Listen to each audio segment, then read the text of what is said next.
You will hear a phone conversation in which a woman talks to a public transport official about something she has lost. First, you have some time to look at questions 1 to 4.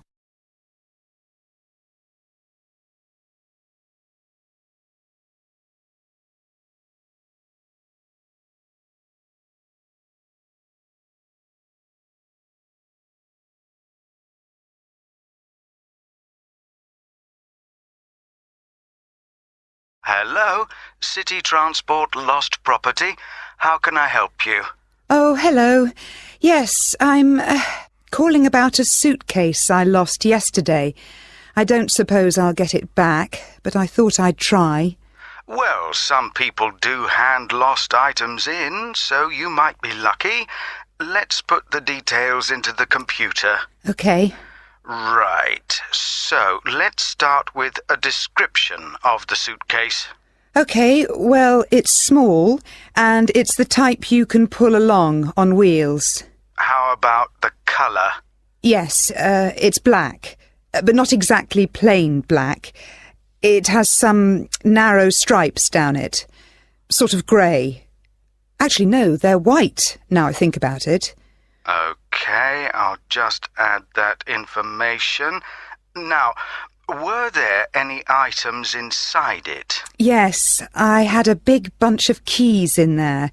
Luckily, my assistant manager has an identical set, so she's going out this morning to get some copies made. So, therefore, your office... That's right. My house keys were in my pocket, thank goodness. Anything else? There were a lot of documents, but they're saved on my laptop anyway, so they don't matter so much. But the thing I'm really worried about, I haven't even taken it out of the box yet, is a camera I just bought. That's really why I'm calling. I can't believe I've lost it already. I see. Well, let's hope we can find it for you. Was there anything else? I don't think so. Any credit cards? They were in my handbag, and I had my passport inside my jacket pocket. Before you hear the rest of the conversation, you will have some time to look at the questions 5 to 10.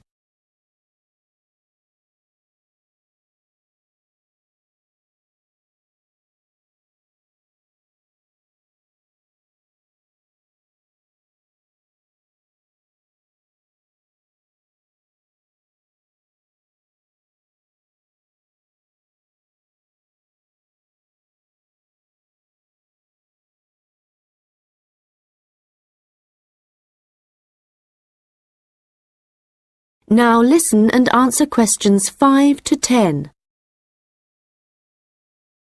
Money, clothing, any personal items?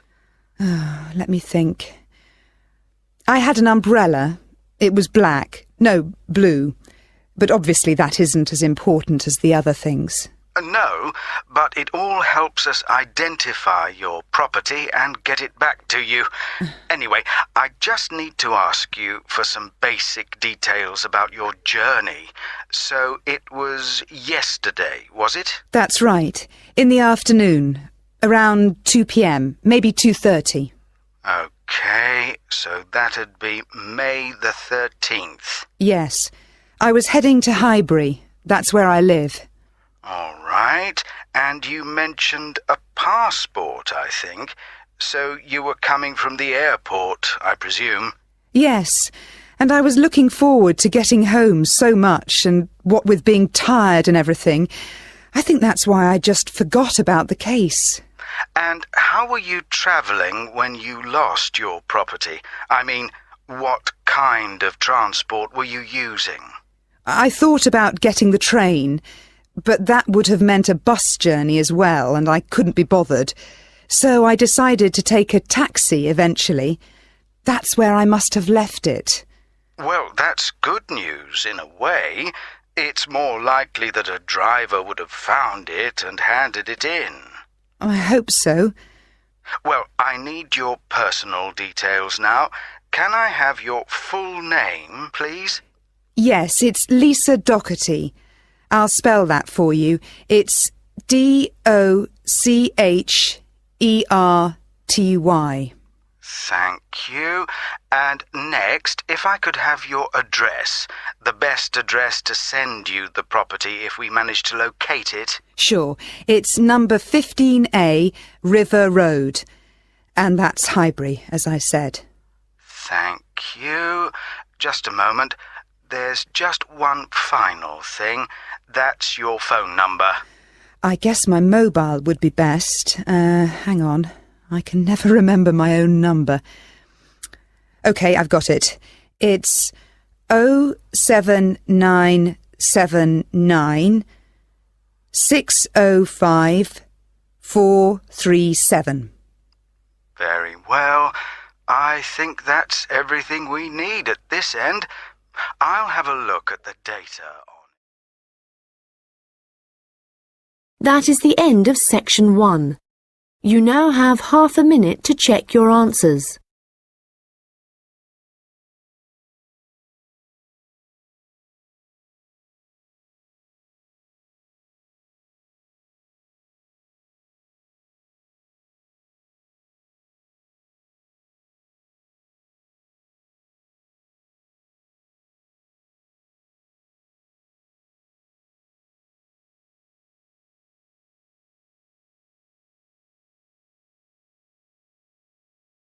Now turn to section 2.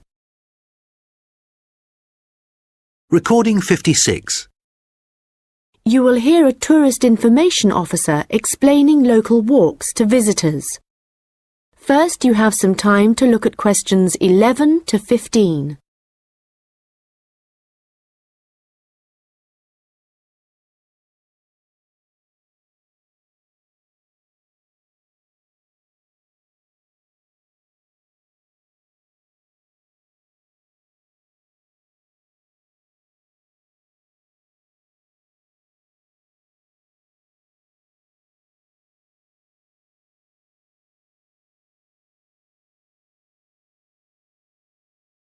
Welcome to everyone here.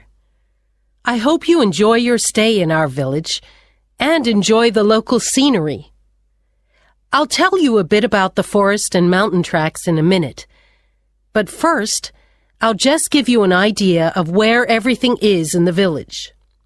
So, we're here in the Tourist Information Center, and when you come out of the center, you're on Willow Lane, just opposite the pond. If you want to get to the supermarket for your supplies of food and water, go right. That's the quickest way, and then turn right at the top of Willow Lane. And it's the second building you come to, opposite the old railway station. If you're planning on doing some serious climbing and you need some equipment, we do have an excellent climbing supplies store just 5 minutes walk away. Turn left once you're outside the Tourist Information Center. Take Willow Lane all the way up to Pine Street. You want to go left along here. Then keep walking and go up Mountain Road on your right until you come to the next turning on the left. Head down there and you'll come to the climbing supplies store. If you get to the small building that sells ski passes, you'll know you've gone too far. You also need to head to Pine Street for the museum. It's small, but well worth a visit if you're interested in the history of the village and the old gold mining industry. So, when you reach Pine Street from here, you'll see the old railway line on the other side of the road. Turn left into Pine Street and keep going until you come to Mountain Road. And just past here, the museum will be on your left, just behind the railway line. Don't worry about crossing over the tracks. The train stopped running through here in 1985. If you're planning on following one of the easier forest walks, you might like to hire a bicycle. To get to the hire shop, again, you need to head to Pine Street. On the left-hand side of Pine Street, you'll see the town hall. Go down the little road that you come to just before it, and you'll find the bike hire shop just behind the hall. They have a good range of bikes, so I'm sure you'll find something that suits your needs.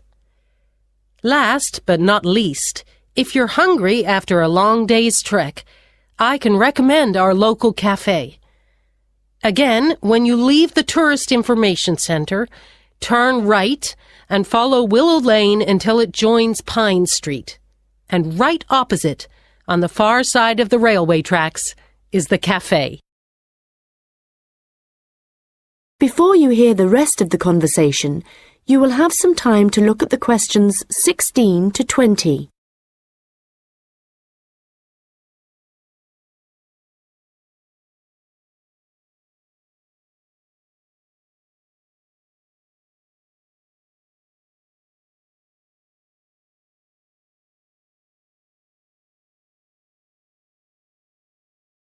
Now listen and answer questions 16 to 20.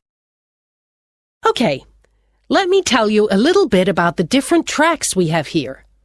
All of them start at the end of Mountain Road, and you'll find a parking lot there where you can leave your vehicles. Let's start with North Point Track. It's a gentle route through lowland forest, good for biking and probably the one for you if you have small children. There's a wooden hut where you can stay at the end of the track, but be aware that it's really just an overnight shelter, and you'll need to take your own sleeping bags and cooking equipment. Another option is the Silver River Track. As the name suggests, you'd be following the river for most of the way, and you get to see some of our beautiful native birds. But the track also goes through a densely forested area. Unfortunately, the signposting isn't very good in places, and you do need good map reading skills to avoid becoming disoriented, which happens to visitors a little too frequently, I'm afraid. Valley Crossing will take you through some stunning scenery, but there are several points along the way where you'll need the level of fitness required to get over some pretty big rocks. Stonebridge is one of the shorter tracks, but very steep as it takes you up to the waterfall, and you do need to be in good condition to manage it. Lastly, the Henderson Ridge track will take you all the way to the summit of the mountain. Do bear in mind, though, that at this time of year the weather is very changeable, and if the cloud suddenly descends, it's all too easy to wander off the track. It's best to check with us for a weather report on the morning you think you want to go. On the way to the summit, there's a hotel which provides comfortable rooms and quality meals, so it's worth climbing all that. That is the end of section 2. You now have half a minute to check your answers.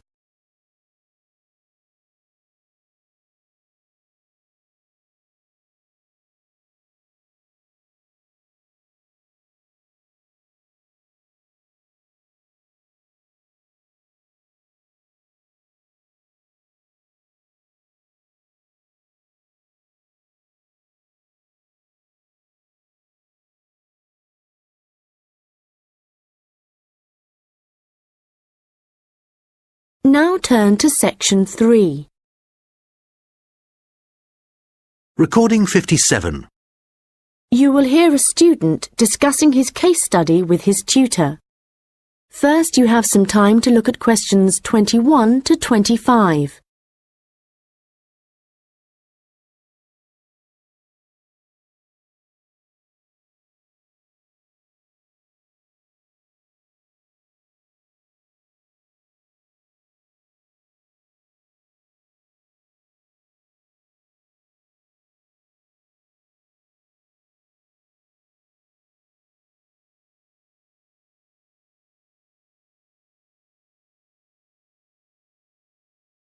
Well, James, I've had a look over your case study, and for a first draft, it looks promising. I have to be honest, when you told us we had to write about a furniture company, It didn't sound like the kind of thing that would interest me. But since then, I've changed my mind. Why's that? Well, as you know, Furniture Rossi is an Australian company, still comparatively small compared to some of the high street stores, but it's got plans to expand into foreign markets. So I chose it for that reason. It's going through a transition. It's a family-run business aiming to build a global brand. All right, and you've made that clear in your writing. One thing, though, that I think you've overlooked is why Luca Rossi started a furniture company here in Australia in the first place. Well, he'd just got an arts degree, hadn't he? And people were trying to talk him into an academic profession, but he wanted a practical job, something he thought would be more satisfying in the long run. His grandfather had been a craftsman.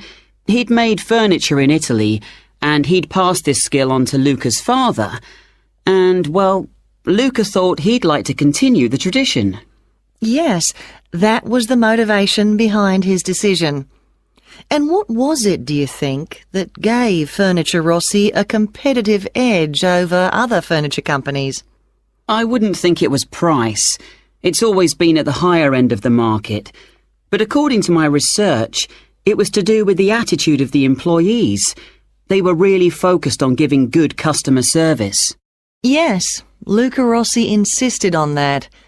Their promotional campaigns also emphasised the fact that the wood only came from Australian forests.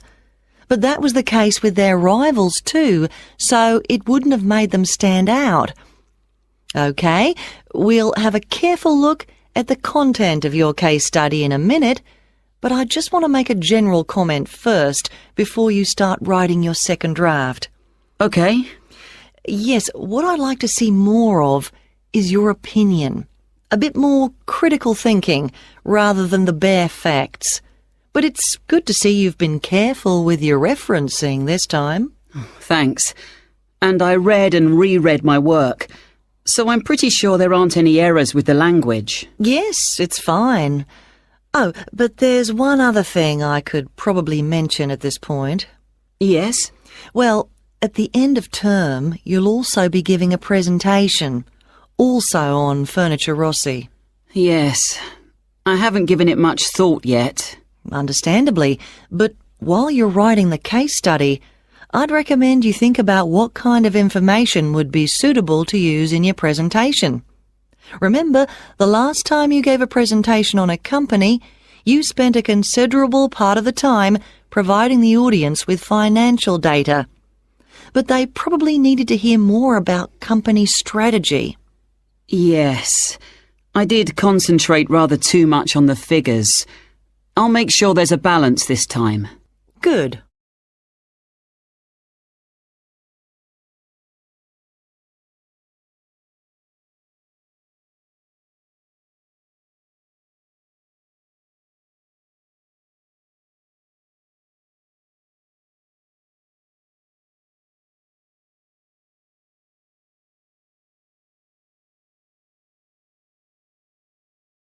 Now listen and answer questions 26 to 30.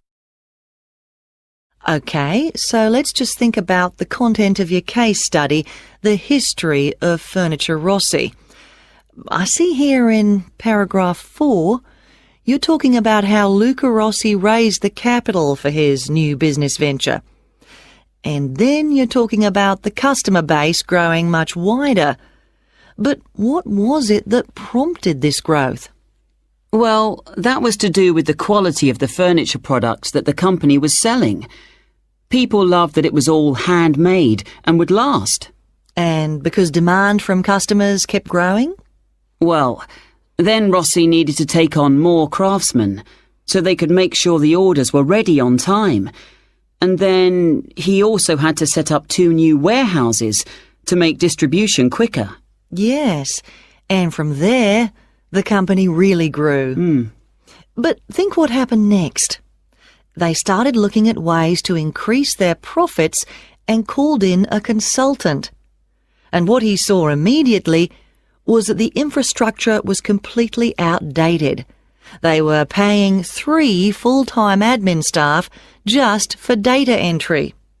So he recommended they upgrade their software programs, and that, in turn, cut operational costs and just speeded everything up. I'm surprised they didn't get onto that earlier. But I suppose Luca Rossi was more interested in the design aspect, rather than the finance side of things. Yes, I imagine that's why he eventually turned the day-to-day running of the company over to his son. And in fact, it was the son, Marco, who persuaded his father to move on from traditional television advertising and go online instead. I guess that's the best way to reach people. It can be, but initially customers actually complained. Why? Well, some users found it hard to navigate their way around the website, so they were getting frustrated and giving up. So then the company called in a professional to improve it. Oh, I see. He must have done a good job.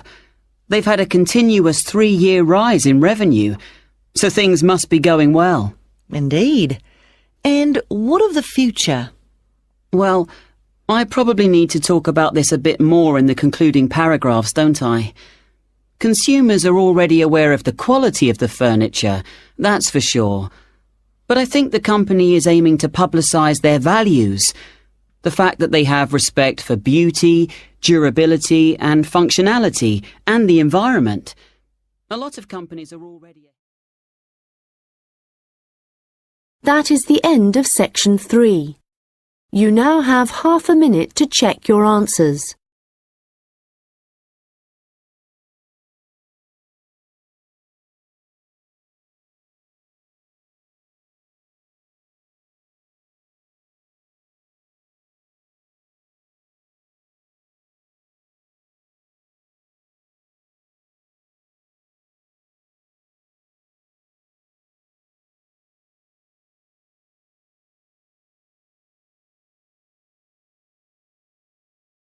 Now turn to section 4. Recording 58. You will hear a lecture about rock art. First, you have some time to look at questions 31 to 40.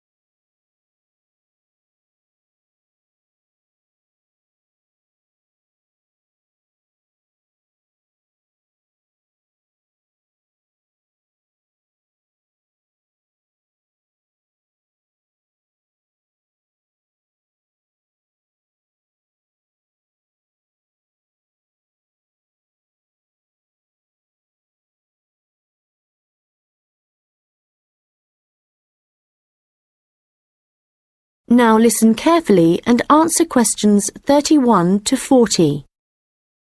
Hello everyone and welcome. As part of this series of lectures on the development of early humans, today we are looking at rock art, the paintings and drawings produced by prehistoric peoples as they spread across the continents. If you've been lucky enough to look at a piece of rock art close up, you'll know it's an experience that makes you wonder about the passage of time and our own history. But rock art also has a practical value for researchers, and let's start by considering why that is. Firstly, it provides vital information about the way that people evolved, information not always easily obtainable from excavated artefacts alone. Secondly, rock art tells us about migration, where people came from and where perhaps they went next. Rock art is found all over the world, and this in itself is not surprising. But what is rather amazing, you might think, is how similar some images are, whether you're looking at a rock face in South Africa or standing inside a cave in Spain. Let me give you an example. When our ancestors drew humans, they would often draw them as stick figures. But if they drew a face, then the eyes were almost always very prominent, very open and wide. And of course, animals are very common in rock art. But one animal which is very interesting to researchers is the lizard, because whenever you see a prehistoric painting of one, it's depicted either in profile or looking down on it from above. And these drawings are produced by people of totally different cultural backgrounds. Amazing.